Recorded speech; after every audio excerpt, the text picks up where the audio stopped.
Over there. Good evening, everyone. Please join me for the pledge.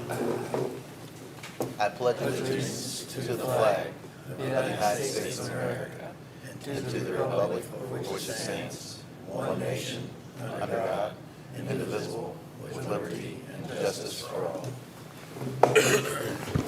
Thank you.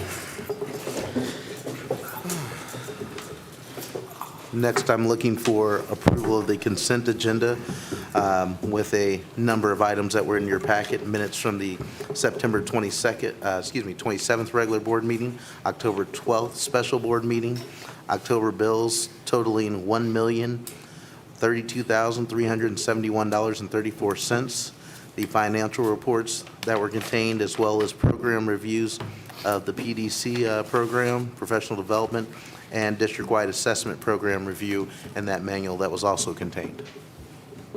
So moved. Second. It's been moved by Mr. Smith and seconded by Dr. Meyer. Are there any questions pertaining to those or that we didn't get answered already? Yes, sir. What is Converted Technology Solutions? That's over $43,000 in 3 or 4 different ones. It's probably what, That is where we make some of our technology purchases through, and where we've made some purchases on the, the name's escaping me now, the plan where we are able to get exceptional reimbursement, the E-rate. 80 to, yes, E-rates. So when we purchase technology, some of our servers, some of our large district equipment, we're able to purchase that through E-rate, and that is usually who we've been purchasing most of that property through, or that tech equipment. And there is a monthly service fee in there. I think that's around 10 grand or something as well, 9,000 and some change. okay, thank you. I just wondered, since it's in 4 different things there, and if you didn't total them up, you didn't realize how much money it was. Thank you. Yes, sir. Any other questions? All those in favor of approval of the consent agenda as mentioned, please say aye. Aye. Any opposed or abstaining? Next, we need to adopt the agenda for the rest of the meeting, and I'm assuming that is without any other additions, as I've heard or seen none. So moved. A second. No additions or corrections? I don't That have is any. correct. We're good? Okay. Aye. Everyone in favor, please say aye. Aye. Any opposed or abstaining? Moving down, we'll look for public comments, and we'll pause for a few minutes to see if, or a few moments to see if anyone's coming for any of those. Did not mean to say minutes. It is not going to be that long, so. Don't jinx us. Mr. President, can I make a short comment? I wanted to thank whoever is responsible for this, and I think it's probably Linda, for putting the receipts in here. You know, I asked about them once before because we never got to see the deposits, and now they're included in there, and I do thank you for that, Linda. Mr. Lenz is talking about before we saw a lot of expenditures, but we didn't ever see the revenues or the deposits. So we've been asking for those, and those have been included now for the second month, I believe, so that we're able to kind of balance those expenditures and see what's coming in and out, as well as just not the outs. I've not seen anyone moving this way for public comment, so I'm going to move past that and go down to the superintendent report. Mr. Pett? All right, I'll get that started here in just 1 second. I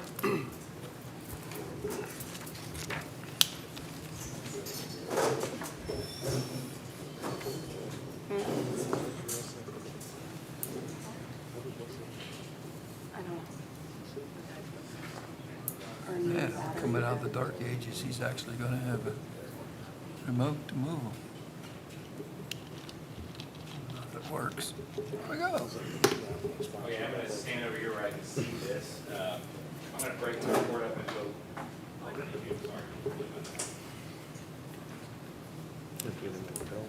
I forget about that sometimes, sorry. All right, so my report's gonna be broken down a little bit to reports and a little bit of new business. But if you'll forgive me, I'm gonna stand over here so I can see this because my eyes aren't what they were and there's a lot on there. So First, we're going to start with a little bit of a recap and a little bit of a look ahead. 4 months now, this is our 4th official regular board meeting together. So I want to first thank and talk about our special meeting earlier this month. Thank you to the Board of Education for coming and spending around 3 hours that night. That falls under some of the new MSIP 6 guidelines. And basically that night we had a couple of open session items and then went into an executive work session, as I recall. And the board did anonymous self-evaluations, and then we had Jim Henson come in from EdGov LEAP, and he recapped their anonymous responses and talked about where we were as a board. And it was a really productive evening, and he was very positive and had a lot of great things to say. So though I was glad we had that time to be able to work and speak frankly and openly, I kind of wished it could have been a public event because I thought it was really, really positive for all the work we've done as a Board of Education. One thing that happened in that open session, we selected Insight Design Studio as our long-range facility planning firm. And that means that the district now has adopted we had those presentations last regular board meeting where you saw Insight and Hollis and Miller come and present. We're now moving forward with Insight Design. Mr. Ranke will talk more about that here a little later on, but long and the short, it means that we're going to start making that 5, 10, 15-year plan, and that's pretty exciting for us. And I wanted to mention that in regular session for people to hear. Next month, some stuff to talk about. Next month, the Board of Education will convene in closed session and start compiling my evaluation. They approved that process for how, under the governance plan, they want to evaluate myself as superintendent. And that begins in December. It concludes actually without me present and with them then in January presenting to me the conclusions that they come to. And we have also now compiled the communication data, which will be presented tonight for the first time with the final plan getting adopted in December. So that's a start. The whole goal here is that we're trying to have transparency and collect data. Some things that we've been compiling in the name of transparency, and some of this we're getting to this evening. Safety and security analysis, we've done that locally and shared that out in open sessions. We've compiled our facilities analysis locally. We've got the stakeholder input we're going to get into later tonight, not right now. I'll let you stop listening to me for a minute, take a break, and come back later to the climate and culture survey results. And then we've started work to redo all the handbooks. As you know, that work actually has got underway this week. That'll be 6 months worth of work at least, so we're getting that underway, and we're hopeful that we'll get through the faculty handbook around December, because I'm wanting to incorporate the communication plan into that first and foremost. That'll get the whole board involved in the process that way.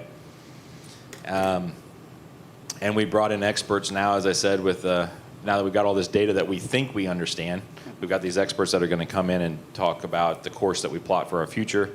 And they're going to really kind of test out that data that we've compiled. We think we understand from our perspectives as teachers and principals and superintendents, custodians, and kitchen staff what's going on. They're going to come in and look at it a big picture from an angle and a lens that we don't have. So I really look forward to that work. We've compiled. We're working and compiling all this financial status stuff, and I want to share this tonight. The board knows this. I want our public that's here and watching online to hear it. We've reviewed our audits. We've had our poor central office staff. They actually had 3 audits last year, one by the state, one annual required audit, and then we did a risk assessment audit when Mr. Ranke and I got here. We've been compiling all that stuff, and we've been working through our ESSER dollars. That's our COVID-19 money, with final expenditure reports we call FERs being done and submitted to the state of Missouri. And just today we got confirmation that our revised ASBR was approved by the state, which means our annual auditor now can get back to work, finish things up, and I'm really optimistic in November we will get into our annual audit, talk about all the details of this.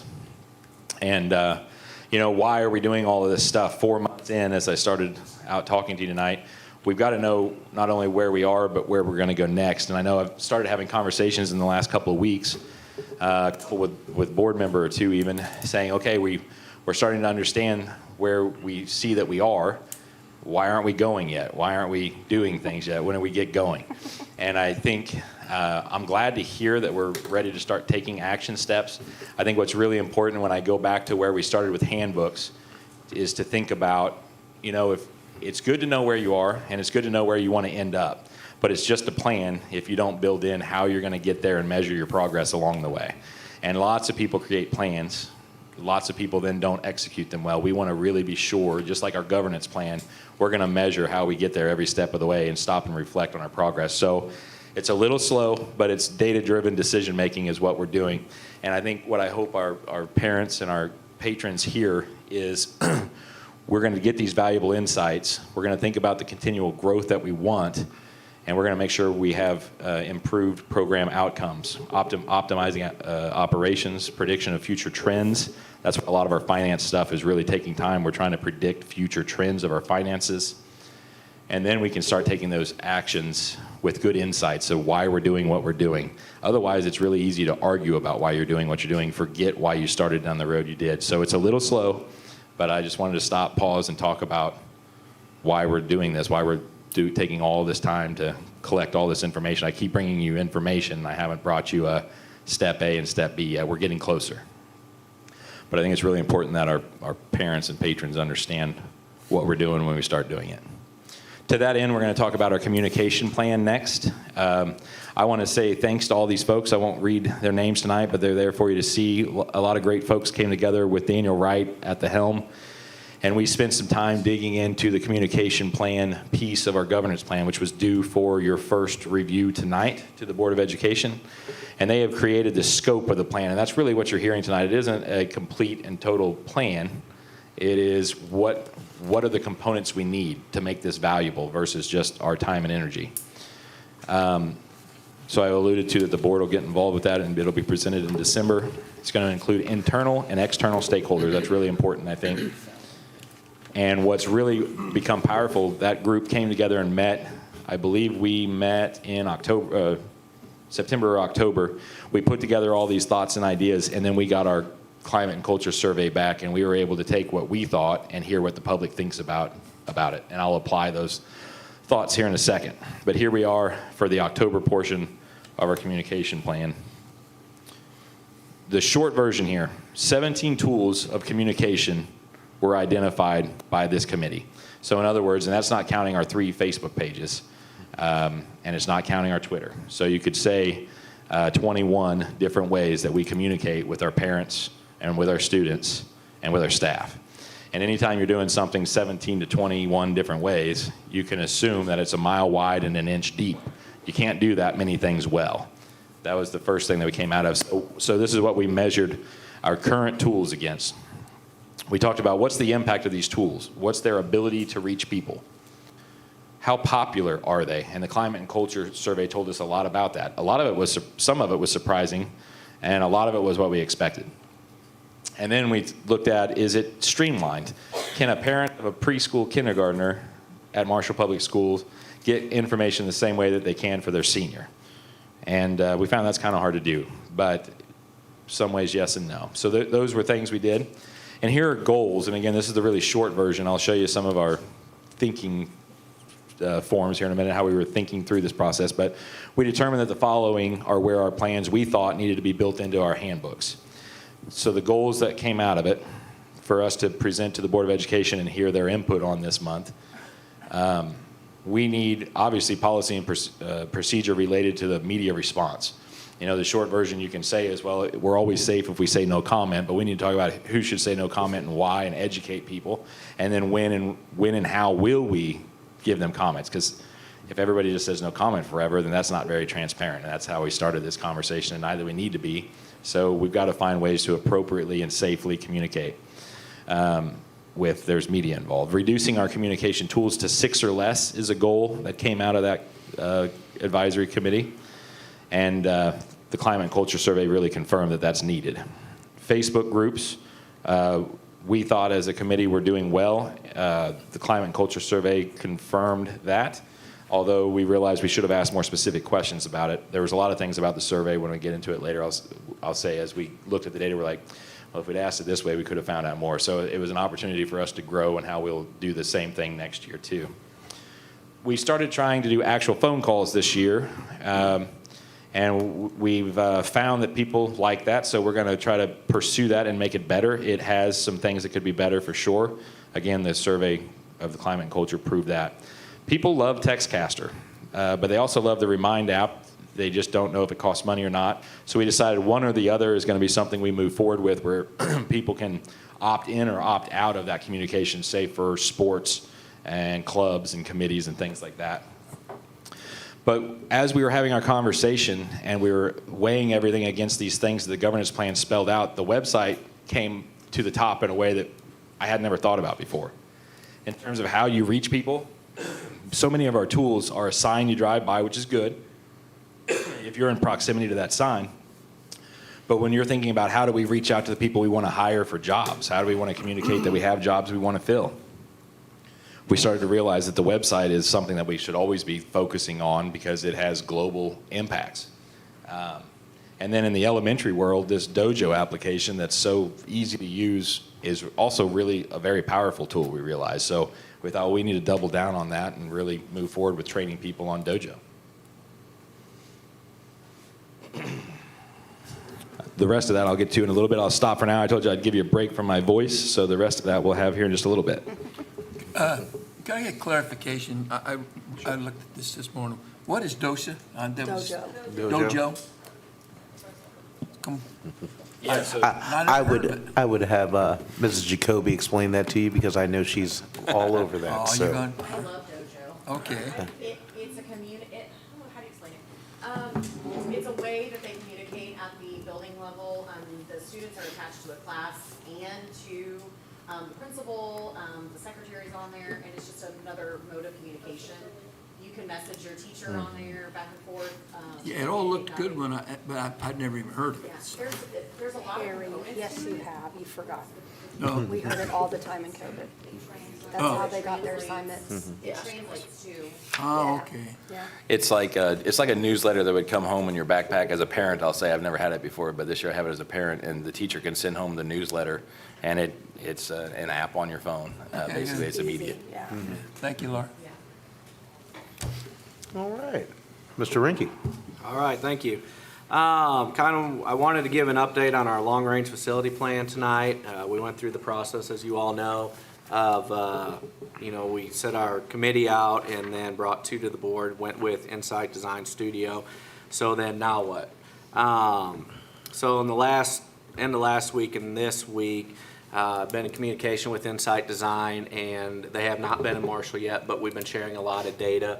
We call it a data dump, I guess. They've been collecting building enrollment numbers, maps, blueprints of facilities, kind of whatever they can get their hands on, just overall student and community demographics. So they're working on that right now and putting those numbers together on their end. Just got an email tonight at the end of this week or beginning of next week. Their team will actually be on site in the district and start some facility tours to get through our buildings, and they start that process. It's a pretty in-depth process with HVAC and roofs and just a lot more than I know about facilities. So they will start that. We'll be getting those tours set up and getting them in all of our buildings. So then in the beginning of November, which is coming up fairly quick, Aaron Hart, who was the one that was here for the presentation, he will be here and believe around November 8th, and we'll start administrative interviews. And around that time, we will also send out to our staff to start with. I know we don't hate to survey them to death, but we'll send out another survey to our staff, specifically to our facilities. So that will be going out, and that's just more data for them to collect and put together. So then when, hopefully that's going to take probably about a month for them to get through all that process, put some things together. Right there, probably at the end of November, they will have that data collected and be able to come back to the board, and they will give you a district report card presentation. So you guys can see, the board can see, and the community can see where our facilities are at and what their evaluations are of everything. And then right after that, simply we can go into what's called the visioning process and the goal setting process. And then out of that, all that data collection, we can start to develop that long range facility plan. They'll they do a lot of the work, but they're going to take input from the board and the community and all of our employees here at Marshall Public Schools and take that input to get that put together. So that's our next steps with the long-range facility plan. So it's exciting to get that going and get a plan together. That's Thank you, all. sir. Now we will have Ms. Jacoby. While she's getting the mic and other items together, over half the board, I guess, will be at a conference as well, the MSBA conference next weekend as well. Aaron will be going and presenting on a panel on school safety. I will be going to a president's workshop and then through the conference as well, along with Matt and Mr. Pettit. So just we're working on furthering our education as a board as well. And you're up. I'm a creature of habit, so I'm standing over here. That's where I usually stand. So thank you for letting me talk to you today to give you a quick report on something that we've been working very heavily on this quarter and even leading up to this quarter. You might note that this is a governance plan item that we have that we're working on. It is a component of MSIP 6 as well. And that is over multi-tiered systems of support. You're going to hear me call that MTSS throughout this presentation to shorten that. So what is MTSS? What does that mean for Marshall Public Schools? What is that we've been working on? It's not necessarily anything new. You guys are familiar with our OWL time, which is our Tier 2 intervention time, our response to intervention, our RTI, okay? What MTSS is it encompasses that and also Tier 1 and Tier 2 and Tier 3. So I'll talk in a little bit about what each of those means.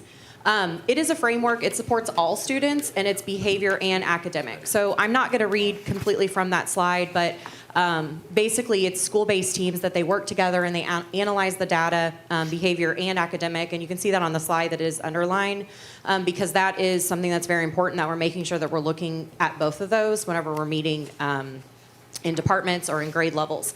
I tried to sum that up into 3 steps because when you look at that and you say, okay, there's the definition, so what does that really mean? So there's 3 pieces here, 3 goals that I'm going to be speaking to throughout. It's number 1, it's a tiered model, so I'll explain what that even means.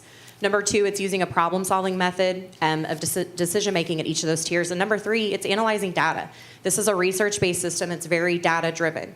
Mr. Pettit spoke to the data they've been using. This is no different. So, and I'll speak to what the data is that's being collected and some of the things that we maybe changed for this school year. So what we did is we built a build team, essentially.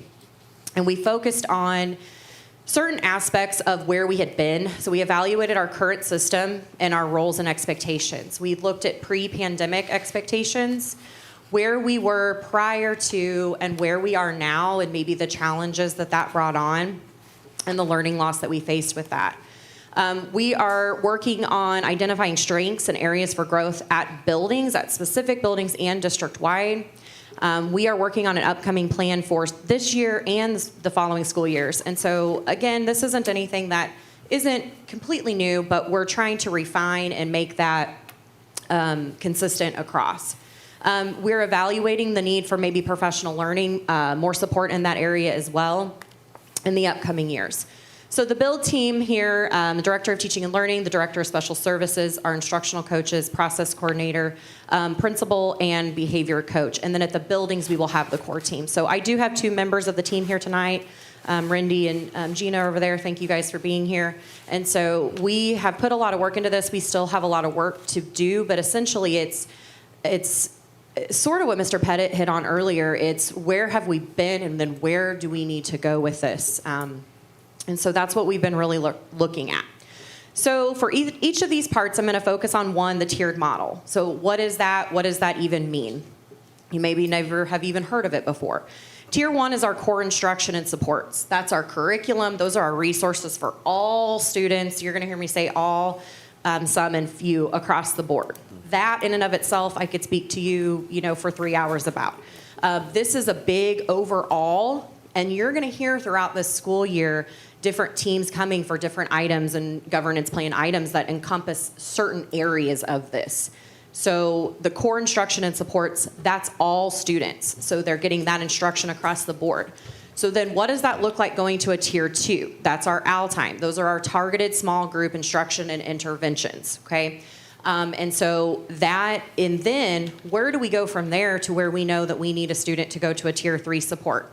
And that is where we're talking about like special education, we're talking about our title reading groups. It's those additional pull-out groups in addition to our tier 2, our AL time groups. So we're looking at what that looks like across the board as far as where we have been, where we've been through the pandemic, and then where we need to go to make sure that's a very efficient system. And so this is just another graphic. You heard me already say all, some, few in our RTI. That's not anything new. You heard presentations last year about our AL time groups, things like that. But it's really refining that and making sure that we're all on the same page and putting that into a system and process. This is a specific example. I'm sorry that's so small, but actually for our secondary, for our middle school, Mr. Reed and Ms. Gass kind of put this together just as a graphic for their specific building. It just shows exactly what I said, the classroom instruction. It gets into what they're doing at their tier 2. It's their AL time pathways that they're using. I'll get into kind of the iReady data that we're using too, and then the classroom support, and then the monitoring and the checking for progress.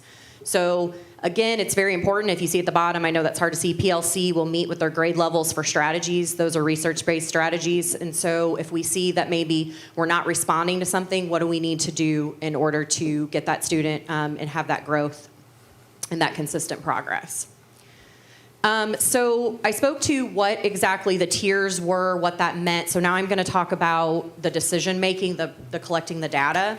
These are just some examples of some of the data that is being collected. So we have our behavior process pathway. Last year, we had the BIST initiative, the task force went through. We're looking at safe seat, buddy room, focus room data, office discipline and referral data, attendance, grades, our MAP and EOC data, and then our universal screening data. We did have a change in assessments at our K-8 this year with our iReady reading and math. Had some collaboration with Columbia, had some collaboration with some Jefferson City uses iReady. It's used several different districts across the state. It is aligned with our Missouri Learning Standards. It is to the rigor of where our students need to be to hit that proficiency level on our state assessments and to be on grade level. And so that's been really awesome. We've been working through that. Our English department is still using our DORA data, and then obviously our unit assessments that we're using aligned with our priority. So problem-solving team. So if we're working through this and we're looking through this data and we notice that a student needs some sort of intervention, we'll continue with those interventions. If they're making progress, we continue that and support it. If not, if it's non-responsive, they may get what is called a PST referral, which is a problem-solving team referral. Parents would be notified, and then that would continue into the process for PST. So that kind of gets into our third is analyzing that data at each of the tiers. And so we've been really looking at that process across the board, across different buildings, and spending a lot of time looking at that as well.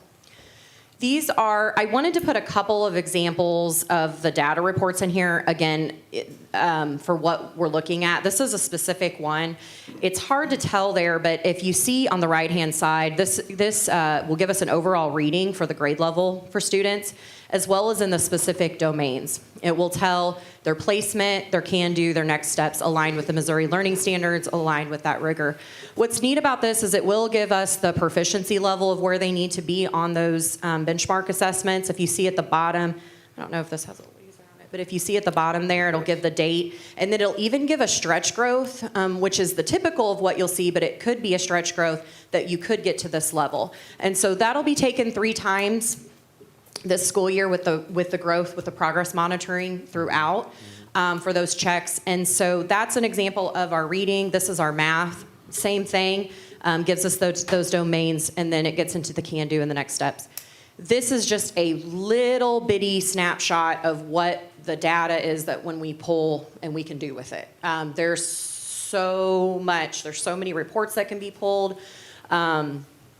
Got a couple teachers out here, they've been working with it. There's a lot you can do with that. And so I just wanted you to see a little bit of what it looked like, what that main report looked like. So this is for an individual student? Yes, Or- yeah, okay. yes. So what's the danger in, this is a larger philosophical question, I know, but Do you encounter anything that looks like tracking as you're looking at some of these individualized reports? What I mean is, how do you help teachers keep in mind that this doesn't determine anybody's future? Yeah. Right? And it certainly shouldn't set any limits. Like, data Yeah. is just data, and then you've Yeah. got a real person in the classroom in front of you. Oh, yeah, yeah, So- and it essentially what it is, it's just like on the state assessments, it's a one, they take it 3 times a year. And so essentially, it just helps. It's like with anything with our unit assessments. You just have to take that into consideration. They could have, we all have bad days. It could have been a day where maybe, we're not going to take that today because X, Y, and Z happened. So, yeah, I mean, it's not necessarily the end-all, be-all that drives. It just helps support that, and it's just one more piece. This is specifically from the academic side. There's going to be another group that eventually down the road will be speaking with some of the behavior and social and emotional support that also falls within the MTSS. So it's not only academic. I'm pulling in some of the academic pieces that you can see, but that will be addressed there because that looks like that across the tiers too. And you So, haven't yeah. seen that as a concern Yeah. at all? Like, if I were a parent, I would be sort of like, well, keep in mind, data is numbers. Yep. And my kid might be more or less from this or that. But Yeah, this that's hasn't certainly been as- something to consider. Hasn't been a source of concern, okay. And, Yeah. and that's the same with any kind of testing, map Absolutely. scores, anything that we see, it's going to help us as a district also kind of gauge as well, but also being mindful that we don't turn That's right. students into numbers. Yep, That's right, yep. yeah. And I think our teachers definitely keep those ideas in the forefront as they work with our kids, so. Yeah. So, good question. Thank you. Oh, Yes, Rindy. She's one of our team members of our build team. Let you know too that it's not a You standalone might wanna take her assessment, to that the we are microphone. also doing other assessments that, so it's not. Randy, I'm going to ask you to also talk into the mic too, since you're going to talk. Sorry, Randy. Someone at home may want to hear what you're talking about, so just in case, so. Go ahead. You're- This is from the iReady component that we've just started this year and implemented as our district assessment. But we're also doing other assessments along with it. And it's good to have multiple so that we're not just looking at one isolated assessment to determine where a student is. Yeah. So we're in the process of doing those things now, and our instructional coaches, our title teachers have been helping to implement those things. And then again, those results will help us to drive the instruction for like our small skill groups and where they are. So I just Yeah, thought I'd add that. well, that's a very helpful addition because thank I you. found myself being sort of mesmerized by the data here. Mm-hmm. And I felt myself thinking, wait a second, but if this is just for one student, how easy is it to think, oh, well, that's your stretch, like that's as far as you can reach, right? That's your stretch, right? If you're doing really well, this is all I can expect of you. And thinking, immediately recognizing that as, oh yeah, tracking, that's what we're not gonna do, is tell a kid just how far you can reach. And so it is nice to have those multiple assessments because you can't get mesmerized by, this is one metric, one kind of assessment, we have many others. And so don't be too mesmerized by this one, because we will have others that tell us not only overlapping data, but complementary data as well. Yeah, and it's about, so that's a good point, and it's about celebrating growth, any kind of growth. And so that's big, is, celebrating, like, we may not even make that typical, we may not even make that stretch, but man, you went up 2 points, that is so awesome, I'm so proud of you, and so it's about that as well, so that's good that you brought that up. But that is just one example of the report. This is an example of one, maybe not in math or reading, but maybe a science department is sitting down and looking at the assessments. And this is, again, next steps, what needs to be done into the tier 2 support. So I just wanted to give you some examples of what that looks like. I know it's one thing to hear it, but what does it exactly look like is helpful to know. So really, the MTSS, just to kind of give you an overall, you're going to hear specific components. So I just spoke to one area that will be hit this year will be the governance plan item that really gets into the social and emotional learning and the behavior support. And that is part of the MTSS. What does that look like at each tier? So it's not only academic, but we're looking at that as well. And so the build team will continue to meet throughout the year. It's not just, we met 3 or 4 times. This is a continuous throughout the years, and just really looking at strengths and areas to grow, and then putting it into one efficient system, taking all those separate parts that are here and there and just putting it into one. And so it's been really awesome. We've really enjoyed kind of just having that it's a shared vision and just getting that out there and where we want to move. So I thank you for letting me go over that with you. I tried not to go too long. I know sometimes I can be chatty, but do you guys have any other questions for me or the ladies that are here for that? I had heard you talk about iReady so much, and it is nice to see how clear and easy it is for our professionals in the classroom to use. Yeah. And if you ever want to see any of that benchmark data from each one, just let me know. I did ask her to also share some of those results with us as they start compiling quarter data, semester data as well. So those will be some things that'll be coming to us upcoming. So. If I break that mic, we'll have to get a cardio aid. And we're going to have Mr. Pettit for part 2 of his report. We tried to save his voice a little bit so he was good and strong on both halves. So. I'm trying to keep it going. I've got a later on third part, and I told David if my voice starts going again, I've been saving it the last 2 days to be ready for tonight. I told him he can just jump in at any time if I lose it, I guess, so he appreciated that. I'm going to scroll down through that. Please keep her. That's the governing priority communication. I want to this will be really quick. I want to show you, is there any way to, I think we might be zoomed in a little bit. Might be me that did it here. Let's see. I better not start hitting buttons. Can you unzoom that a little bit? There we go. All right, if you'll scroll back up just a little bit, please, sir. So I just want to show you how the committee broke down this communication stuff. I think you might find it interesting, but I'll go fairly quickly. First is our committee members there. Again, we can scroll down past to the middle of the second page, please. And we looked first at identifying stakeholders. And I actually had somebody ask me this question in the community the other day. I thought that was great that that question was asked out in the community outside of the school district. But so who are our stakeholders? Well, definitively, it's people who have a stake in what it is we're doing in Marshall Public Schools. And our governor's plan calls for us to identify internal and external. The committee named internal as staff, consultants, people that work with the district from outside of our own organization, the students. And it was brought up that we have internal non-English speaking, and we always have to keep them in mind as how we're communicating with them. External folks would be parents, alumni, community, non-English speaking again, media, future employees came up. Missouri Valley came up as an external person we need to be working with. Private schools, in our area, sending schools that might take advantage of the Career Center. And then Katy Trail, Borough Health, any of our local banks such as Fitzgibbon, businesses, et cetera. Those are all external stakeholders. We can scroll down just a little more, please, sir. Those weren't all, but these were the ones that came to the surface quickly. And again, we're trying to think about how do we create a communication plan that's effective, and making it effective is who we define as going to reach and help. So what are events, things that groups need communication, thinking about who those stakeholders are? So snow days, that's, I know, starting to be on people's mind. They're starting to look at the long-range ag forecasts and thinking there's going to be early snow. Well, that's an opportunity for us to communicate with people, stakeholders, internally and externally, early outs, emergency situations.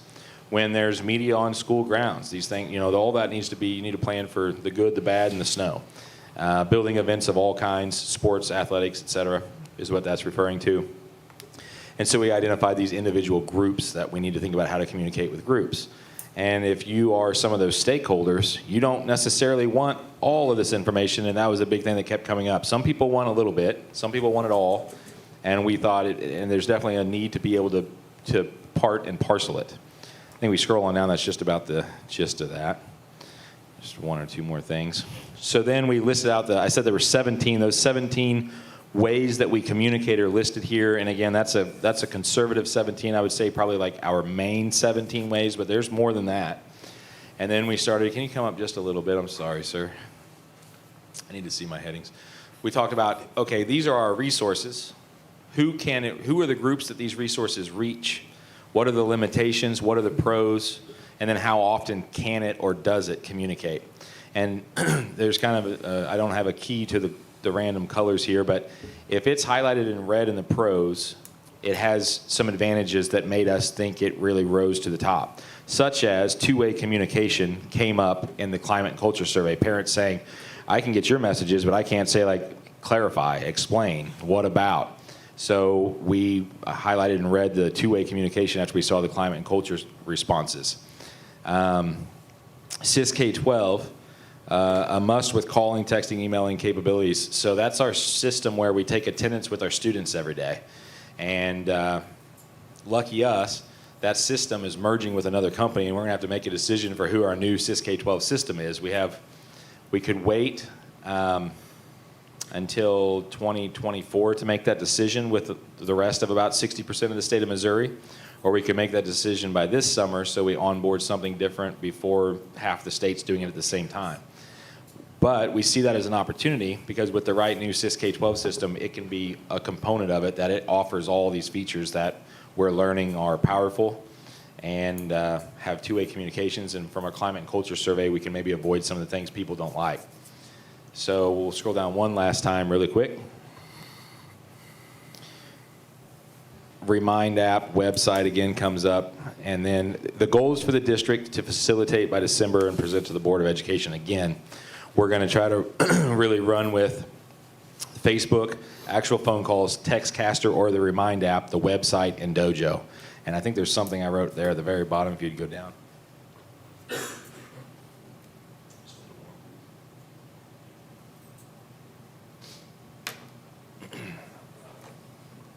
It's our desire to build this into our employee manuals by December and to get full board input on the process. I think I alluded to that earlier.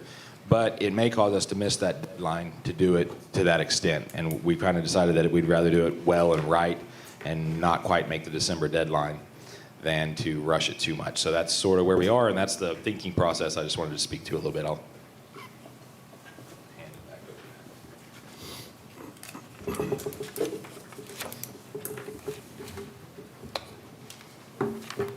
That's it.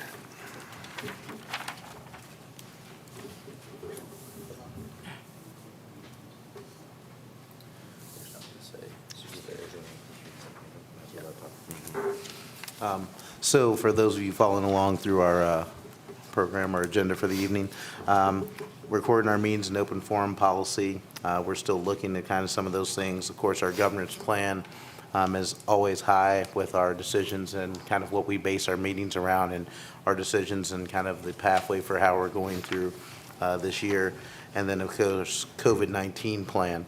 There are forecasts for that to become possibly another issue as well, as along with all the other regular bugs and things that we have within the school year. So they're predicting that to be an event for us in this winter and to tease out both sides of it. So just remember, we want to err on the side of safety as we go along. So under new business, the first thing we're going to bring up is the public comment policy, which was in our packet. So I'll stop here for any discussion.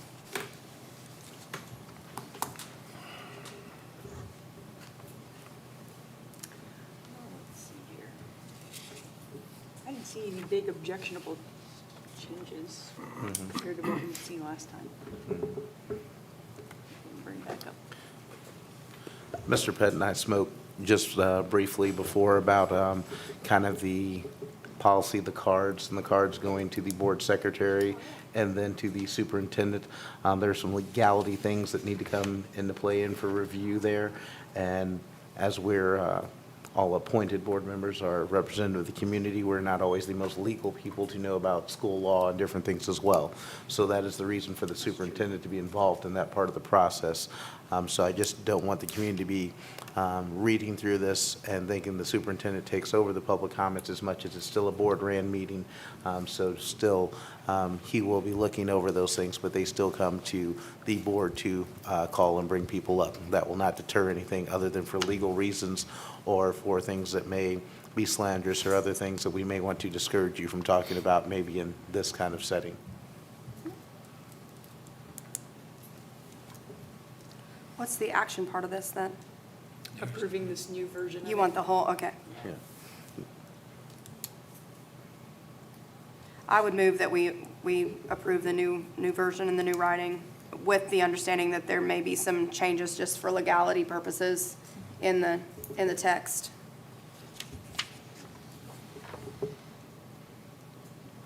I think this is the final form, isn't it? I think it looks good. Are we expecting any changes?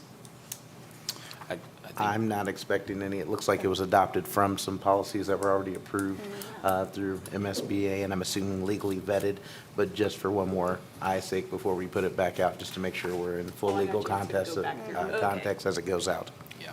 I got you. More so just for safety. Right. Just to make sure we're within the law. I had no objections to it when I read it. It looked all right.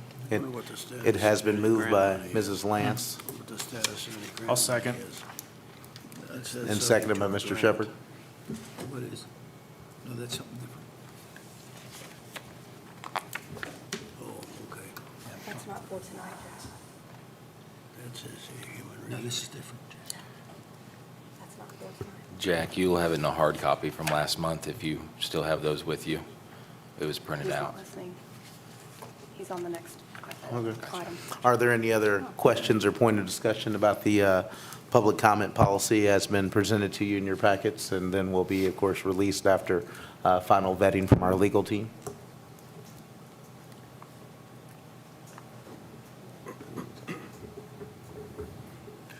All those in favor, please say aye. Aye. Any opposed or abstaining? Okay, thank you. Next, we're going to give Mr. Pettit's voice one more try tonight, and we're going to talk about Human Resources Director and just kind of a first reading and a conversation about this particular position and what it could possibly look for us to do, adding to our team. So in regard to this Human Resources Director position, kind of the journey of that and where that came from is that when we first did our risk assessment audit, we had the auditor come and say one thing that one of many recommendations they made was that when it comes to hiring people in Marshall Public Schools, about 4 different people touch that process, from setting up the from posting the job, setting up the interview, onboarding a new employee with insurance and Social Security card and background check, to verifying that they have certifications and transcripts, et cetera, at least 4. And the way that that happens is, and why that happens in a district or any organization that's hiring a lot of people, is if you don't dedicate a person to that process, then it becomes an additional task on various people's plates, so to speak.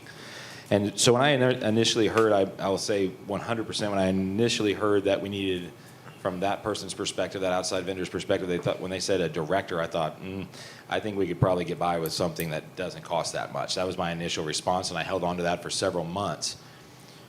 Change in my mind started when I went to a math and science hiring fair. I decided I wanted to go to one personally. It's been several years since I'd gone.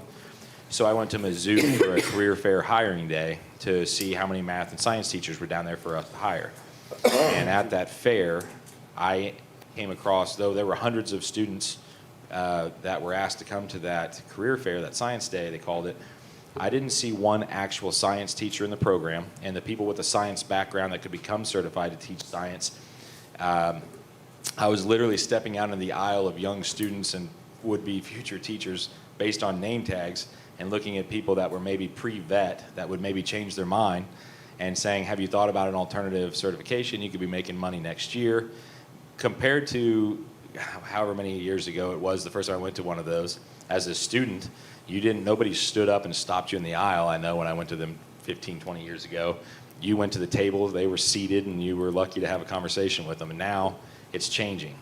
And I think I encountered one math teacher that day, that all day, I'm talking about all day, that even had that certification. So it made me realize, as we've had staffing shortages, this is just, the game is changing. In the last month, as a district, you're required each year to send out a letter to your parents and tell them when you don't have highly qualified and certified staff. It's a state law and requirement. It's an ethical thing to do, to let them know we have someone teaching that is lacking some of the credentials that the state defines as ideal. And we have that. We have that going on. We made that choice as a Board of Education and Administration July 1, that when we were looking at those 52 open positions last May and June, that we didn't want to go to an online platform, so we found a way to get people in the classroom. We're supporting them as best we can. We have instructional coaches behind them. We have some part-time certified people behind them creating lessons. But we know that we want better than that for our students. So that's where my mind started to change. And then I've started looking at what human resources director jobs can entail, and that's what I've compiled here is a few things. So what could they do? I've told you why, I guess, already. I think we need to do it. We need to look at our parents and our students and say we're doing something different to make sure we fill our open positions at Marshall Public Schools, because we can't do the same thing and expect a different outcome. It won't work. But what they could do is, first and foremost, something that there's nobody to really do right now, job descriptions. You know, a big part of employing people and doing a good job of it is to have a very clear job description of what they do.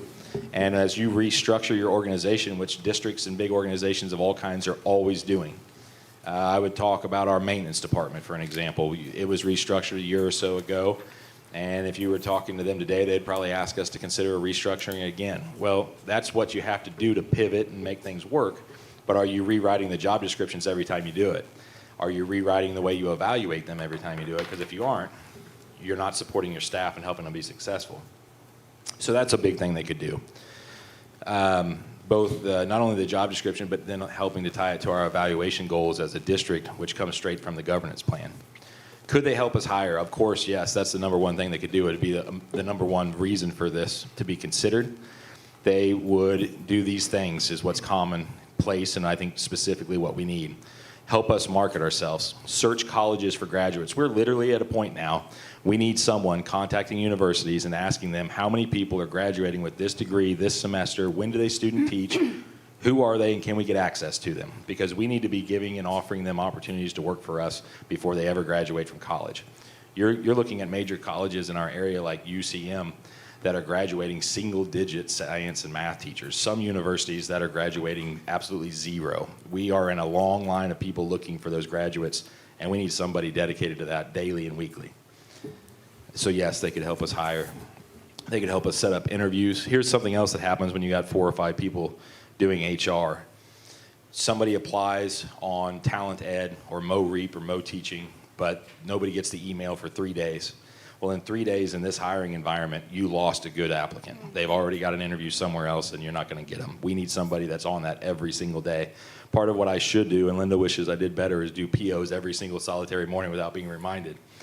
An HR person should be checking our applicants every single morning without being reminded. We can't miss opportunities. And it happens. It's happened. It will happen if we don't have somebody dedicated to it. Now, another thing, we've talked about data-driven decisions. How can we assess if the Board of Education would support this decision? How can we make sure that it's working? We currently are short 1 elementary teacher certified in this district, 4 science teachers certified fully in this district, and 1 math teacher certified fully in this district. It's a reality we have to acknowledge if we're going to fix it. So the first way we could measure this person is that if we were allowed to hire them, part of their performance evaluation would be to make sure we don't have that problem anymore, to evaluate them based on their success to fill our open positions. That would be a key component. If they couldn't fill them because the applicants just weren't there, we could measure what they do, what efforts they take to address that problem, to get alternate certification for people we do have, to just basically be thinking outside the box constantly about how we get highly qualified people in our spots. Last few things to say about it. How would we pay for it? This is a good question. It's an expense that we don't really want to take on new expenses. But the first thing is, through COVID, we received and still retain a grant for teacher recruitment and retention. There was also a Grow Your Own grant. There's money left from both of those. Now, we are using them. We had a plan that was approved for those. With the board's approval, we could ask DESE to allow us to redo and resubmit our EPEGS budget, it's called, to repurpose that money and see if they would approve utilizing it to pay for a human resources director.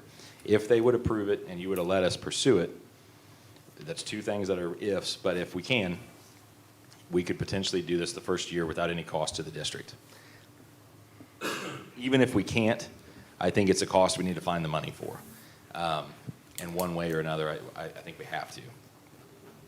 Do other districts our size have a position like this? I think it's a fair question. So we are, at Marshall Public Schools, around 2,500 students.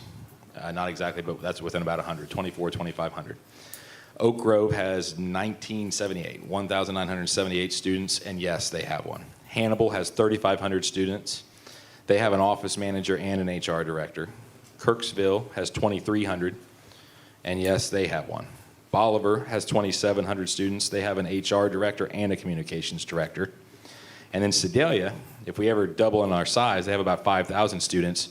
They have a director of business, an HR secretary, and 2 assistant superintendents, one of whom is fully dedicated to human resources. So if we're going to do things well, if we're going to be competitive with those people who are hiring, all of them are going to hire before us. They're going to look better than us. They're going to market better than us and have a better message than us.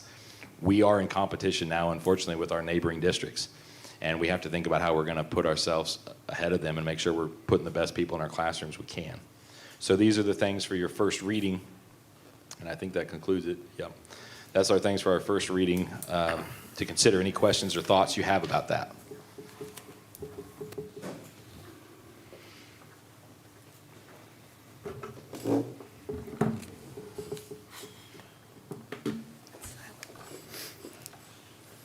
I think this is the first time everyone has been silent, so. I know we've talked about it kind of on and off for the last 2 or 3 months. It's been something that has been proposed to us, and kind of we've talked about since Mr. Pettit came to the district, so it's not new information for those of you that are sitting up here, of all of us here. But also, so. we've been talking about it since it was kind of brought up in the risk assessment. Yes. In the risk audit. So speaking of the audits, right, that was something that came up as an opportunity for us to, you know, it's a both and. You help yourself, but you're also protecting yourself against things. So it's proactive, but it's also defensive. To have an actual human resources professional doing the human resources work of the district. Instead of trying to shoehorn other professionals into that position.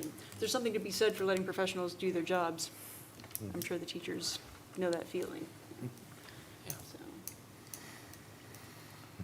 And just to be clear, this was the risk assessment audit that we had, not the state auditor's report. no, yeah. So, I think that some of that may have been new in terms of what I shared, but this is the last several weeks doing homework and looking into what other people are offering, and then having conversations with, you know, building principals and district leadership and hearing their input and ideas, and it just really started to kind of grow in me definitively looking at all the facts that I think it's going to be a recommendation that comes from me at some point in time once I know where we stand with that grant, I guess.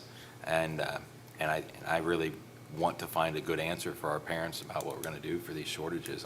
And I don't know a better idea yet. I think it fits. I think where we are, it's maybe time.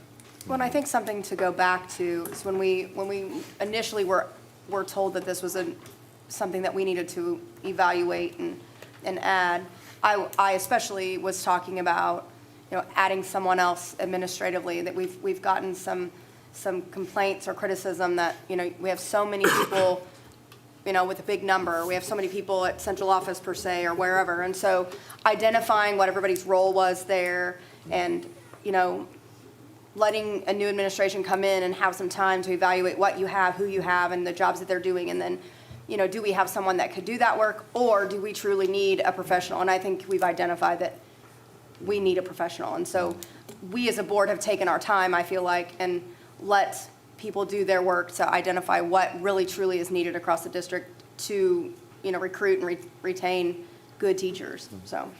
I don't want to discount the staff that we do have doing these jobs, and No. all of our audits, they've shown that we have a miraculous crew who they couldn't even understand how we're juggling these tasks and doing them with extreme efficiency and with very minimal error. But as Ms. Lance said, we needed to look to what we can do further and what we can do to support them, and maybe kind of redesign how we're using the personnel that we have. So we're getting to those points kind of in our crossroads of kind of conversation, so. I think we've needed a human resources, something, director, just an employee, just a body in there in general for a long time. And I think it's came up before.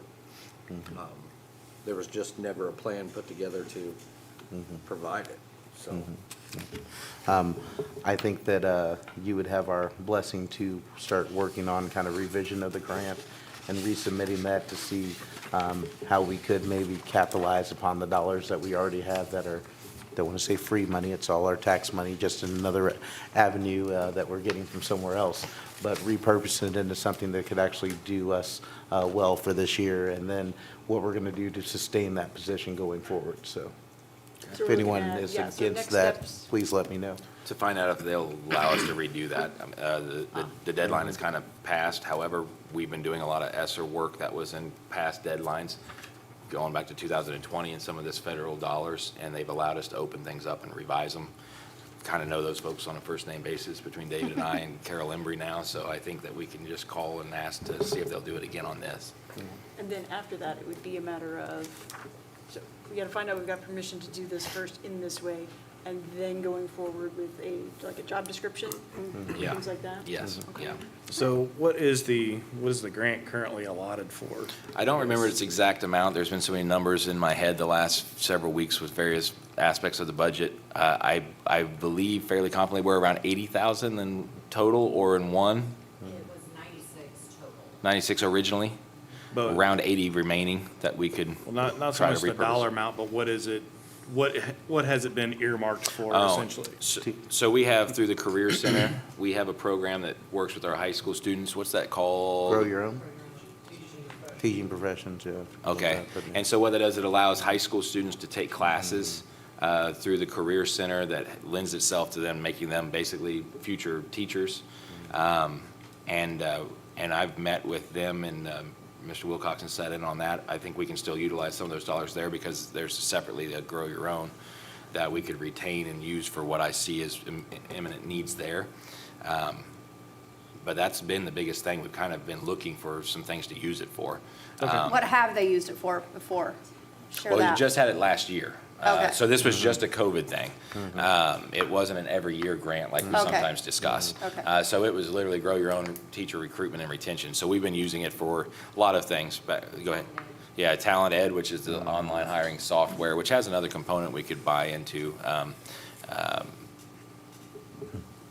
Some of our back to school different things with our new staff and their trainings and inductions, things like that. So we're not, I think the answer is we're not blowing something apart necessarily Okay. with the prior plan, and we've done some time vetting that and had a lot of conversations about that. Good. Yeah. Okay. So you don't need a motion on that, you I just kind don't. of need our general. No, this is. Your general blessing, and Right. I'll come back to you with more. And that's why I kind of made that statement, that Yeah. he had our blessing to keep moving, so yes. Okay. And moving down, we're going to use your voice again to talk about some climate and culture survey results, or you will hand that off, so. Yeah. The true test I've been waiting for here. Thank you all for returning the survey, those of you who chose to return the survey.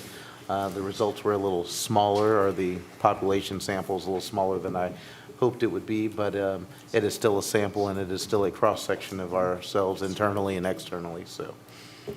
So several things I've learned that I won't do again. One is that this was a really big survey, and I think that it could have probably been better served in a smaller snippet, but being my first year with you all, I don't regret having the information. I just regret boring you to death with how long I talked. So I'm not trying to go fast through this. I'm going to ask Mr. Wright to put this on the website for people who want to delve deeper, but I don't find it an enthralling presentation, and I didn't know how to make it so without taking long into the night. So I'm going to go fairly quickly, okay?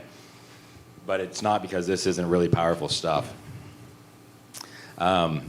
And I'm going to kind of give you a synopsis first of how many people responded. We had 449 parents respond, 121 community members, 1,089 students, and we gave it to middle school, high school only. So about 700 would have been all of our student body. I was very pleased with that. And about 168 staff. We advertised by reaching out to KMMO, thanks to Mr. Edwards for that, to get it out there in the world. We got it in the newspaper with an article and on social media, and utilizing our robocall system for the first time and realizing a few kinks that it had, by the way, in the process. We called all of the emergency contacts too. So people in Iowa and around the country were well aware. The responses were open to collect from September 28th to October 17th. And, as this quote implies here, many of you have already found out, and others will find out in the course of their lives, that truth eludes us if we do not concentrate our attention totally on its pursuit. So I shared that because it's a pretty great quote. I love quotes as an old social studies teacher, but also I want to just tell people that take surveys when we do them. There is no attempt to not be anonymous. I truly believe in the seeking out real and valid opinions and feelings about things for that reason alone. If we don't know what's broken, we can't fix it. So I hope that might set anybody's mind at ease that was skeptical of the process. First 3 questions are required by DESE under MSIP 6. Does the school system assure student voices are heard and respected? And then I've tried to break this down by the different surveys we had. We had a student, a parent, a staff, and a community. I break that down here with kind of a quick overview of it, a few screenshots of what the document broke the data down to look like when we reviewed it. So do we assure student voices are heard and respected? 34% of students said yes. 82% of parents said yes or sometimes. Staffs, 46% said yes. Community, 78% yes or sometimes. And again, I'm not going to read all these that way or you will fall asleep because there's too many slides. But that's going to be kind of the process for how we approach and analyze this, okay? For the first 3, I want to say the very survey itself, in its essence, the core of its essence is doing what these first 3 questions ask. We're trying to hear students' voices and respect what they say. We're trying to provide school culture and climate data and report periodically to all stakeholders. This will happen annually now as part of our new governance plan. And again, this is going to be available on the website, so forgive me for going fast, and feel free to raise your hand if you want me to pause, and I'll slow down, okay? Do educator teams address positive classroom learning environments? That was of the 3 the highest in terms of responses, by the way. And there's going to be things of greater interest, so forgive me, here we go a little accelerated. Some of these are student-only questions, like do you wish there were twirling opportunities at your school, or do you wish there were boys volleyball? We had an overwhelming number of students, 61% said yes, we wish there were twirling opportunities at our school. So we thought, okay, let's take the survey and put it into action before we come to the board with this data. And we did a sign up and asked our students to come and sign up. 61% said they were interested, 3 students came and asked to sign up. So that tells us the scope of this. If 61% of the student body also signed up, we would be talking about adding some staff for that to make that happen. With regards to 3 students, that's okay. It's good to have any interest at all in extracurricular. We've got some very talented students, by the way, in the district. So this has led to some parent conversations that I've had. I've had some conversations with our music department, and I think that we're on a good path to address some of these concerns that are in the best interest, and you've heard this before, of the students, of the community, and of the school. And I think that we're on that path to address these in those ways that I feel really good about, and I think parents and students are feeling better about too. Now, this one went a little differently. We had 68% of our students say they wish we had boys volleyball. So I told our athletic director, Mr. Callahan, I said, hey, let's see who wants to play volleyball. Right now, there's not going to be a ton of competition in our primary conference sports, but they know that we have interest. We could field a team. Because we had 23 kids come and say that they would play it if we had it, and we would have it if we had people to play. So we know that now. We do this every year. I think that's powerful information. But as you already have seen, and this will be relevant through the information when you really sit down and look at it, sometimes the information just gives you more questions, and it requires additional steps to really get to the bottom of it. And the initial survey and what you find out in reality translates a little differently. Would boys volleyball be a spring sport? I don't know. Do you know, Mr. Ranky? Pretty sure it's fall, I'll have to double check on that. Okay. Because I can't remember what, I think. Yeah, I'm not sure either. Now, Missouri Valley has boys volleyball, so that would be good for their program to feed into, I think. The girls are in the fall, then the boys would probably be in the spring. It's flipped. Yes.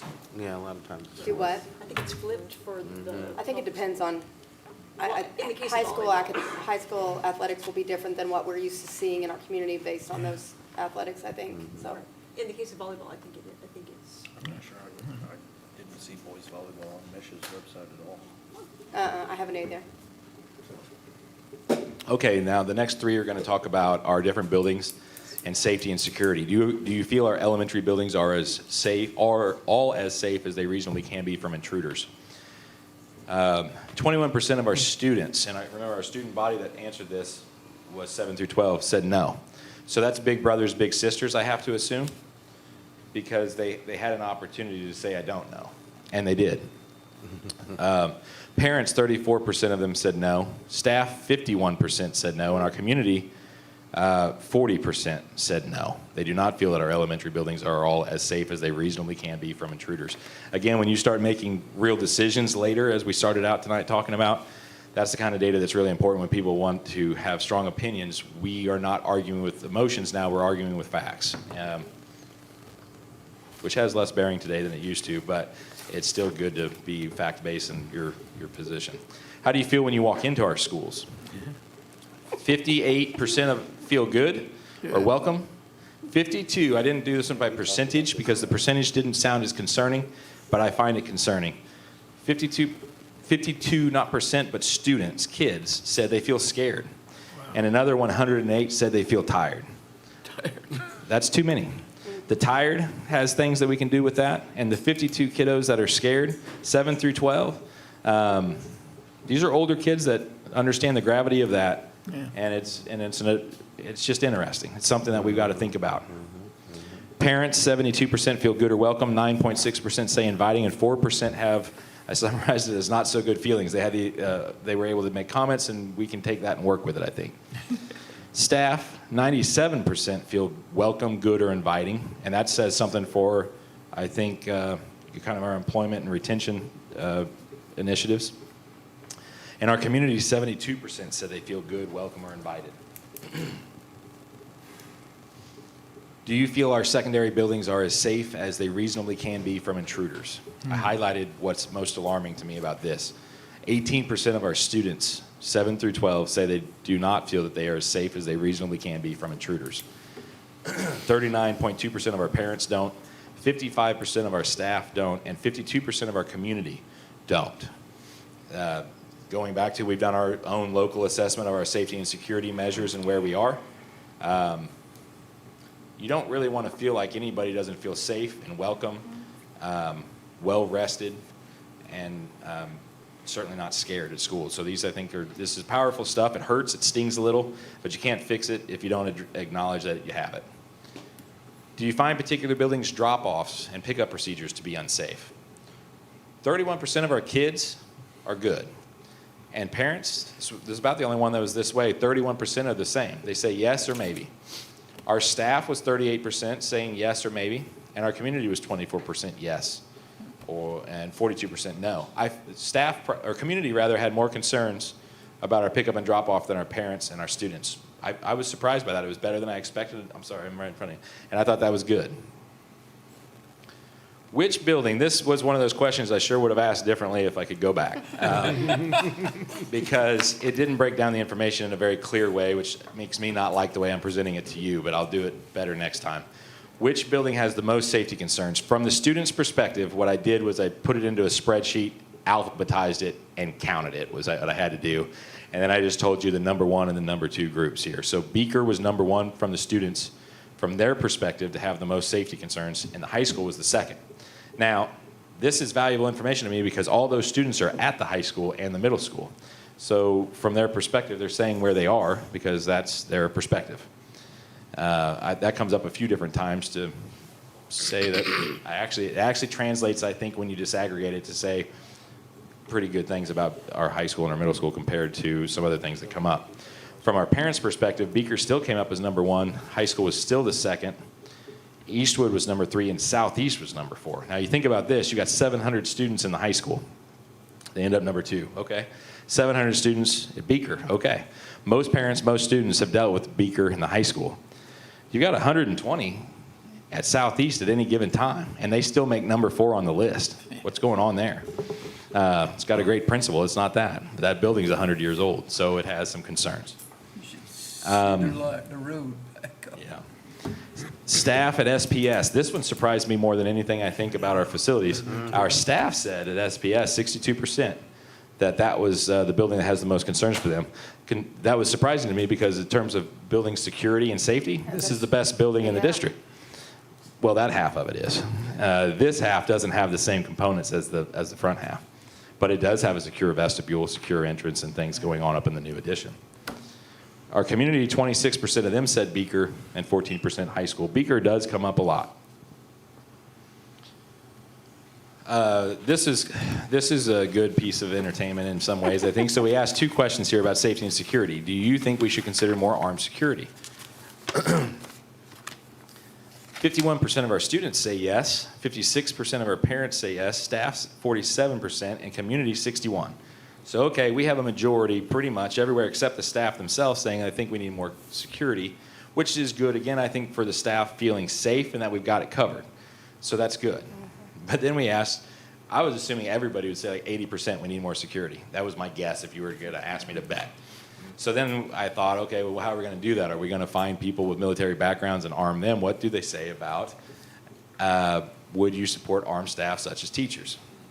I'm going to start at the bottom. Communities, pretty much 50-50 on that idea. The staff, if it's up to them to do it, they're kind of not interested. So that is all you really need to know. 35% yes and 43% no. 50% of parents, just barely, yes, and 49% of students. Those students trust the teachers, I guess. But I don't think it's probably a viable option. We can just stop right there, and that's good to know. Do you feel Marshall High School has a bullying problem? These next few are of great value. 47% of our students don't know or maybe, but 36% of our students say yes, we do. 64% of our parents say yes, we do. 41% of our staff say yes, we do. And 65% of our community say yes, we do. Now, there's a couple things that are going to come to the surface about that. Any school is going to have bullying.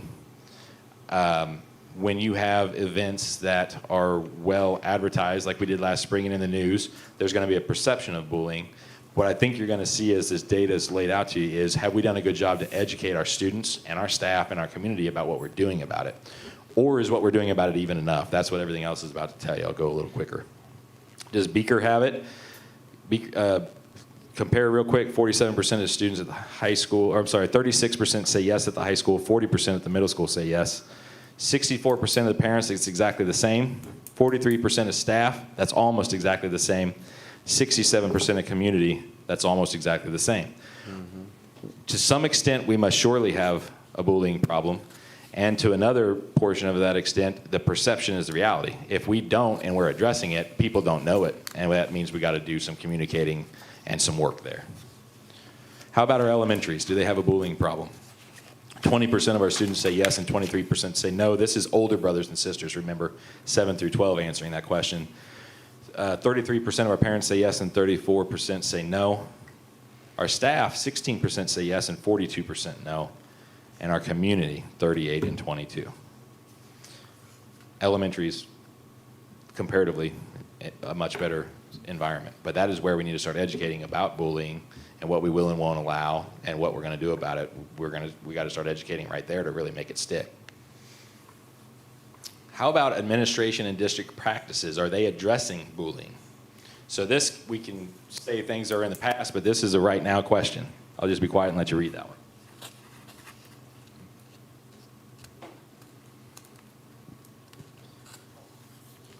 "39% of our students don't think so. 21% of our own staff don't think so." Those two I'm most concerned about.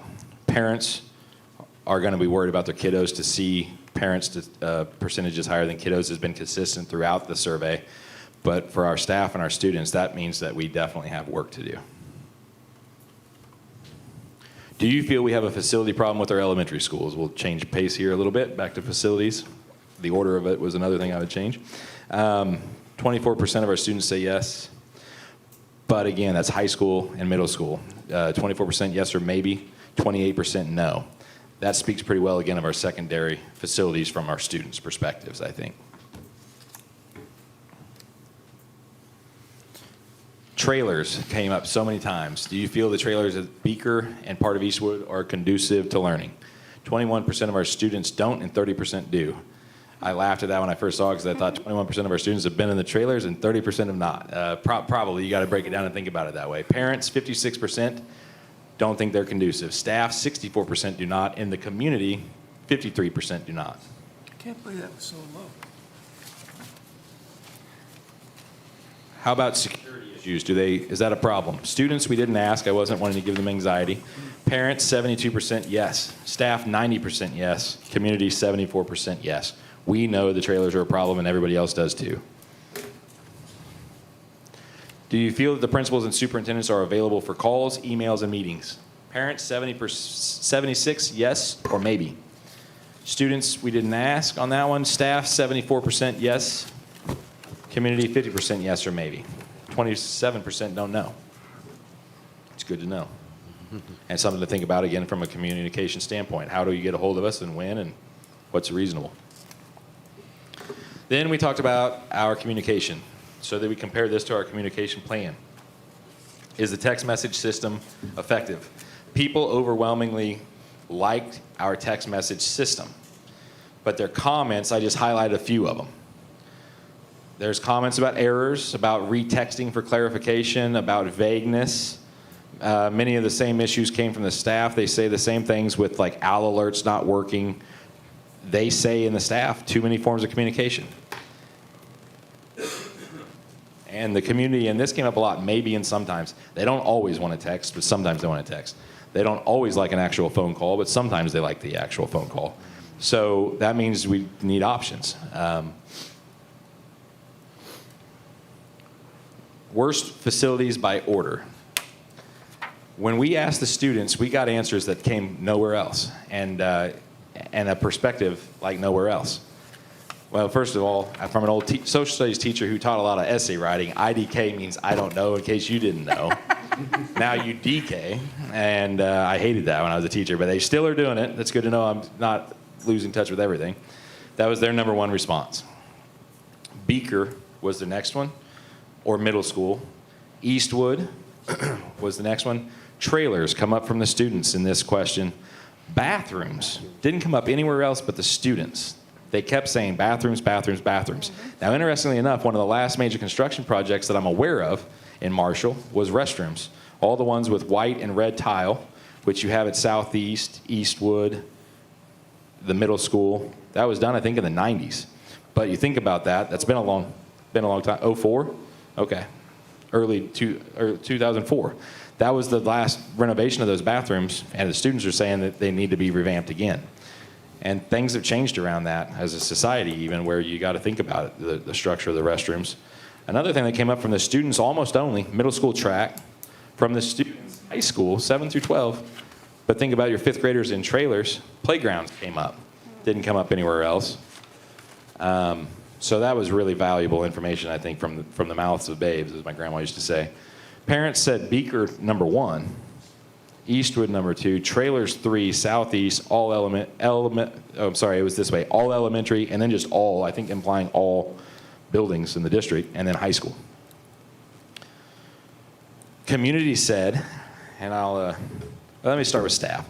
60% said one elementary or another, or all except Spainhauer, SPS. Southeast and Benton were named specifically more than any other building by staff. Beaker was second, and trailers were third. The community says 72% of the community that took the survey, build one elementary or tear down and build one elementary, were listed by name. So were the trailers. Lots of stories about mold, water running down the walls, and I'm going to take issue with this quote from the community. Sure seems like your questions are fishing for the answers you want. So since we're going to get into that, I went ahead and mentioned that because it probably does feel like that if you don't want to answer these questions as they really are and get into what's really going on. If you have water running down your walls, and we do, I'm not fishing for the answers I want, but if we don't do something about it, there's going to be enough water in the basements to go fishing there. And some of them have flooded already.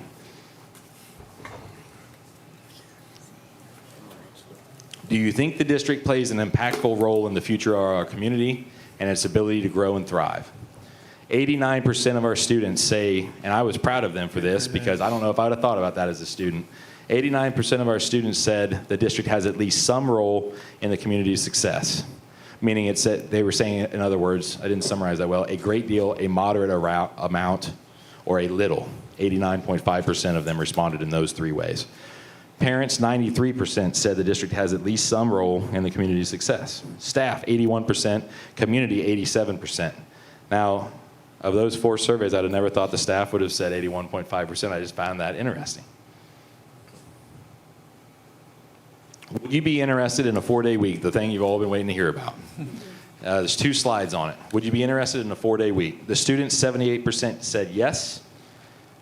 Absolutely not or no was 21% of our students. For the parents, 65% said yes, and 34% said no or absolutely not. Our staff said 86% yes or 12.8% no or absolutely not. And our community, 60% yes, 24 no or absolutely not. A lot of things to take from this. First, it isn't a slam dunk where it currently stands. And the next question speaks to why, I think. And it's an assumption. But we have some reservations about it, and yet we do definitely have a majority here, especially with students and staff. And in terms of recruitment and retention of teachers, we're competing with 4-day weeks. So it needs to be a conversation, but why do we have the hesitation? Students, parents, staff, and community, what would be your greatest concern? It comes up over and over, students being fed in childcare. Students being fed in childcare. Now, another thing that I skewed because of how I asked the question, 21%, they had an opportunity to pick this other. 21.2% of students saying nothing or other, they were by majority in support without concern. So too many options kind of confused the data. That happened every time. Again, 39% fell into other. They were by majority in support without concern. That happened each time. So there's more in support than what it appears because of that fact, and that means we need to look at their concerns and talk about it in the future without question.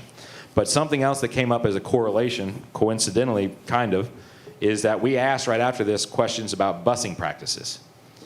Didn't tie that to the 4-day week, but we realized in discussing it that our busing practices in the 4-day week are in conflict with each other currently. I'll explain that. But let me say this before I move on from that. We would have to address some concerns to pursue the 4-day week.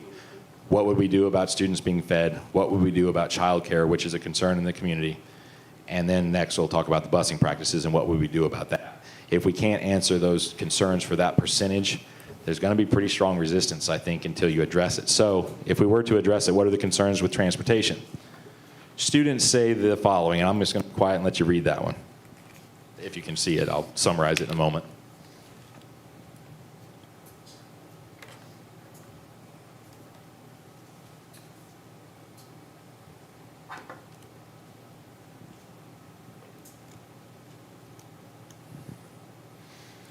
The overview is that students say, from their perspective, which I want to take the most, and I want to preface this with this. We have a great transportation department. Transportation is what transportation is in terms of you're going to put 75 kiddos on a big yellow aluminum bus, and that has its concerns. The things the kids say, 3 to a seat, it takes too long, there's bullying and inappropriate language. Wish there were set places for the buses. And I kept hearing this, and I had to go do my homework on what they meant. Go back to how it was before COVID. Because of COVID, I guess practices were changed. Previously in Marshall Public Schools, there was a hub at the high school. All the students would come there, and they would change transportation. Well, we were worried about social distancing, and there were some safety and security concerns that I'm sure were real concerns with the hub. A lot of schools do a hub. I've seen schools up to 1,200 or so students that I've personally worked with that will do a hub. You go to a school with double that, 2,400, 2,500, and you put all those littles in the middle of all those bigs, that has some real concerns. So we've spread it out, and we have those buses going from building to building. And we have 4 elementaries that they got to go to each one of those elementaries. So the long and the short, I go to the staff to get to the meat and the potatoes of it because they know firsthand 30 to 45 minutes it takes for all the kiddos to get on the bus at the elementary schools because those buses have to go to 4 and pick them all up. And if you've ever taken a kindergartner anywhere in a group of, say, 20, they don't just go there real quick. It takes a little work. So this has implications. You go to a longer 4-day week, for me, the first concern I saw was a longer 4-day week and 30, 45 minutes just to get all your kids on a bus, the day's too long. You got to have a bus waiting to fill it and get them home. If you're going to talk about a 4-day week, you got to address what you'll do about the food, and you got to address the child care. So those are 3 things I think we do before we go hard with the 4-day week discussion, and that's going to take a little bit of time. A suggestion came up here I want to mention. Stagger start times. or pick up SPS first and all at once because you got your most small kiddos here. Those are both good suggestions. So Mr. Thompson and Mr. Ranky and I will talk about this stuff, and we're going to figure out how we address that, probably with some changes for next year to speed up those transportation practices. And if you staggered your start time, meaning that you're, say, I'm going to just pick, this is an arbitrary thing, it's not to be debated yet, but for example, elementary or secondary starts first with 30-minute different start time than the other. Your in-town routes could run twice, there'd be less kids, and you would have the potential for, at the end of the day, a bus to be sitting there waiting for you to load when your bell rings at the end of the day. That's what we're missing right now. It'd still be tricky in elementary because you got 4 places to be, but maybe we at least reduce it by 2. So it's something to talk about. If you load the little ones first, that's the slower part, that would also help. So those are good suggestions. We got into this survey, a lot of things about childcare because we know we have a shortage of childcare providers in Marshall. And there was a community meeting here a couple months ago out at Fitzgibbon Hospital where we talked about those concerns. And we talked about losing employees who had no childcare, which we've had that here at Marshall, especially with paraprofessionals who say, I don't have anybody to watch my kiddos. The hospitals had it, ConAgra's had it. So we came together and we're trying to talk about how to address it. And we decided everybody should try to survey and get some answers like this. I'm not going to go into all of it, but I'll tell you something I found from a recruitment and retention standpoint. 15 staff didn't know we offered dependent child care option through our AFLAC to offset costs. However, only 8% of our staff finds that helpful. 21% of our staff, which is 35 people, would find an all-day preschool program helpful. That's something you can advertise to recruit teachers, by the way, if you offer it. 50 people would find childcare helpful on PD days, and if you were hiring at a career fair, that would give you an edge over your competition. 41 people would be interested in a non-taxable childcare benefit, and about $10 to $20 a day is what our staff would be willing to pay for childcare. So if anyone in the community, you know, YMCA or anybody like that, or the district or whoever ever went to pursue those ventures, we have some information we can work with. I don't know why transportation's here, but there it is. It's out of order a little bit. 40% of our parents and 40% of our staff don't know who to call after hours for transportation. That means we just need to communicate. There's a place to call, but we didn't tell everybody. Staff evaluation. I said I'd go fast. I'm being kind of slow. I'll speed it up now. I promise. I'll do better. Is the teacher evaluation model that we currently use at Marshall Public Schools easy to understand, asked of the staff only? 54% say yes, 23% say maybe, and 22% say no. It's an opportunity there. Do we have a teacher evaluation model that is based on student achievement? 40% are unsure, which means possibly not to me, and 31% say yes, 18% say no. Our governance plan says that we're going to address teaching and learning based on data. And why wouldn't we then evaluate our teachers? And that doesn't mean you're hitting them over the head with a stick about it and scaring them, but you're saying, hey, what's your goal for your student performance? Let's evaluate you on that. If you're falling short, how are we going to address it? Like data-based decision-making again. Something we're going to have to address. It's going to be part of our governance plan. That'll be data to rely on when we get there. Do we have, it was asked of the staff, an evaluation model that aligns teaching and learning to district-level initiatives from our governance plan? Now, our current evaluation model was built before our current governance plan. 6.3% say no, 45% say maybe, with 48% saying yes. Yes, it does, I will say, in many ways, but it's time to revamp this and look at it because we have a new governance plan, and that's what we need to do. Another retention and recruitment tool. Would tuition reimbursement programs interest you as a current employee? 55% of our employees say yes, it would. Again, I'm trying to think, how are we going to hire and fill positions? If you put $2,000 on the base of the salary for teachers, everybody loves that and it's great, and it costs quite a bit. Typically, I haven't applied that to our number of staff, but you apply it to 100 or 1,000 staff, that's really expensive. It is not really expensive to dedicate an arbitrary number here, $150,000 to a tuition reimbursement program, vet that through the Board of Education, and offer opportunities for teachers to get their master's degree paid for, their student loans paid for. $150,000 is cheap. $2,000 on the base might be $800,000, $1 million for a staff our size. I'll get those exact numbers later, because 55% of our staff are interested in it, which means 55% of the applicant pool surely will at least be interested in it, especially coming out of college. I think we got some great ideas for things to do to recruit and retain our staff through this survey. Now, we asked this question of every group. Do you think we need to run a bond or a levy? And a lot of financial stuff will be coming out in open session next month when we have, with certainty, all of our numbers pinned down for sure. But we just as well ask this question because through this process, it's going to come up, how do we budgetarily address the number of building needs and safety and security needs? This will be a discussion point. So we know now, if that becomes a discussion, that 56% of our parents strongly, 5 being strong yes, think we should. 65% of our staff think we should. Strongly, I'm only talking about strongly. And 50% of our community think we should, strongly. So that's where we are. Thank you for your time on that. I know that was long. Thank you, Mr. Pettit. So that will bring us down to adjourning to look and to go into closed session for the purposes of 610.021, hiring, firing, disciplining, and promoting employees, records protected by disclosure by law. I need a motion. So moved. Second. Harry, Aye. Jack, Aye. Ellen, Matt, Aaron, Aye. Brian, and I. Thank you all.